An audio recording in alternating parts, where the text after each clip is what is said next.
আমি অন্তঃপুরের মেয়ে, চিনবে না আমাকে। তোমার শেষ গল্পের বইটি পড়েছি শরৎবাবু, বাসি ফুলের মালা। তোমার নায়িকা এলোকেশীর মরণ দশা ধরেছিল 35 বছর বয়সে। 25 বছর বয়সের সঙ্গে ছিল তার রেষারেষি। দেখলেন তুমি মহোদশয় বটে, জিতিয়ে দিলে তাকে। নিজের কথা বলি, বয়স আমার অল্প। একজনের মন ছুঁয়েছিল আমার এই কাঁচা বয়সের মায়া, তাই জেনে পুলক লাগলো আমার দেহে। ভুলে গিয়েছিলেম অত্যন্ত সাধারণ মেয়ে আমি। আমার মতো এমন আছে হাজার হাজার মেয়ে, অল্প বয়সের মন্ত্র তাদের যৌবনে। তোমাকে দোহাই দেই, একটি সাধারণ মেয়ের গল্প লেখো তুমি। বড় দুঃখ তার, তারও স্বভাবের গভীরে অসাধারণ কিছু তলিয়ে থাকে কোথাও। কেমন করে প্রমাণ করবে সে? এমন কজন আছে যে মেলে ধরতে পারে? কাঁচা বয়সের জাদু লাগে ওদের চোখে, মন যায় না সত্যের খোঁজে। আমরাও বিকিয়ে যাই মরীচিকার দামে। কথাটা কেন উঠলো এবার তা বলি। মনে করো তার নাম নরেশ। সে বলেছিল কেউ তার চোখে পড়েনি আমার মতো। এত বড় কথাটা যে বিশ্বাস করব সে সাহস হয় না। না করব যে এমন জোর কোথায়। একদিন সে গেল বিলেতে, চিঠিপত্র পাই কখনো বা। মনে মনে ভাবি, রাম রাম, এত মেয়েও আছে সে দেশে, এত তাদের ঠেলাঠেলি ভিড়, আর তারা কি সবাই অসামান্য, এত বুদ্ধি, এত উজ্জ্বলতা। আর তারা সবাই কি আবিষ্কার করেছে এক নরেশ সেনকে, স্বদেশে যার পরিচয় চাপা ছিল 10-এর মধ্যে। গেল মেলের চিঠিতে লিখেছে লিজির সঙ্গে গিয়েছিল সমুদ্রে নাইতে। তারপরে বালির পরে বসলো পাশাপাশি। সামনে দুলছে নীল সমুদ্রের ঢেউ, আকাশে ছড়ানো নির্মল সূর্যালোক। লিজি তাকে খুব আস্তে আস্তে বললে, এই সেদিন তুমি এসেছো, 2 দিন পরে চলে যাবে। ঝিনুকের দুটি খোলা, মাঝখানটুকু ভরা থাক একটি নিরেট অশ্রুবিন্দু দিয়ে, দুর্লভ, মূল্যহীন। কথা বলবার কি অসামান্য ভঙ্গি। সেই সঙ্গে নরেশ লিখেছে, কথাগুলো যদি বানানো হয় দোষ কি, কিন্তু চমৎকার। হিরে বসানো সোনার ফুল কি সত্য?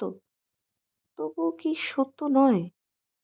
বুঝিতেই পারেছ, একটা তুলনার সংকেত ওর চিঠিতে একটা অদৃশ্য কাঁটার মতো আমার বুকের কাছে বিধিয়ে দিয়ে জানান দেয়, আমি অত্যন্ত সাধারণ মেয়ে।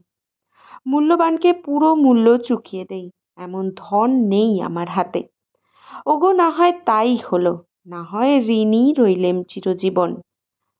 পায়ে পড়ি তোমার, একটা গল্প লেখো তুমি শরৎবাবু, নিতান্ত সাধারণ মেয়ের গল্প, যে দুর্ভাগিনীকে দূরের থেকে পাল্লা দিতে হয় অন্তত 5-7 জন অসামান্যার সঙ্গে, অর্থাৎ সপ্তরথিনীর মার। বুঝে নিলাম আমার কপাল ভেঙেছে, হার হয়েছে আমার।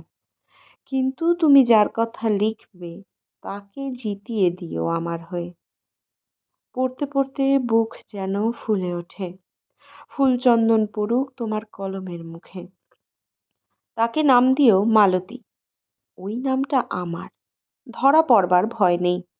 এমন অনেক মালতী আছে বাংলাদেশে, তারা সবাই সামান্য মেয়ে। তারা ফরাসি জার্মান জানে না, শুধু কাঁদতে জানে। কি করে জিতিয়ে দেবে? উচ্চ তোমার মন, তোমার লেখনী মহীয়সী। তুমি হয়তো ওকে নিয়ে যাবে ত্যাগের পথে, দুঃখের চরমে, শকুন্তলার মতো। দয়া করো আমাকে, নেমে এসো আমার সমতলে। বিছানায় শুয়ে শুয়ে রাতের অন্ধকারে দেবতার কাছে যে অসম্ভব বর মাগি, সে বর আমি পাব না, কিন্তু তোমার নায়িকা যেন পায়। রাখো না কেন নরেশকে 7 বছর লন্ডনে, বারবার ফেল করুক তার পরীক্ষায়, আদরে থাক আপন উপাসিকা মণ্ডলীতে। ইতিমধ্যে মালতী পাশ করুক MA কলকাতা বিশ্ববিদ্যালয়ে, গণিতে প্রথম হোক তোমার কলমের এক আঁচড়ে। কিন্তু ওইখানেই যদি থামো, তোমার সাহিত্য সম্রাট নামে পড়বে কলঙ্ক। আমার দশা যাই হোক, খাটো করো না তোমার কল্পনা। তুমি তো কৃপণ নও বিধাতার মতো। মেয়েটাকে পাঠিয়ে দাও ইউরোপে। সেখানে যারা জ্ঞানী, যারা বিদ্বান, যারা বীর, যারা কবি, যারা শিল্পী, যারা রাজা, দল বেঁধে আসুক ওর চারদিকে, জ্যোতির্বিদের মতো আবিষ্কার করুক ওকে, শুধু বিদুষী বলে নয়, নারী বলে। ওর মধ্যে যে বিশ্ববিজয়ী জাদু আছে, ধরা পড়ুক তার রহস্য।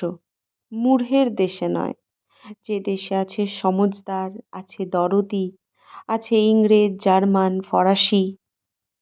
মালতীর সম্মানের জন্য সভা ডাকা হোক না, বড় বড় নামজাদার সভা। মনে করা যাক সেখানে বর্ষণ হচ্ছে মুষলধারে চাটুবাক্য, মাঝখান দিয়ে সে চলেছে অবহেলায়, ঢেউয়ের ওপর দিয়ে যেন পালের নৌকা। ওর চোখ দেখে ওরা করছে কানাকানি। সবাই বলছে ভারতবর্ষের সজল মেঘ আর উজ্জ্বল রৌদ্র মিলেছে ওর মোহিনী দৃষ্টিতে।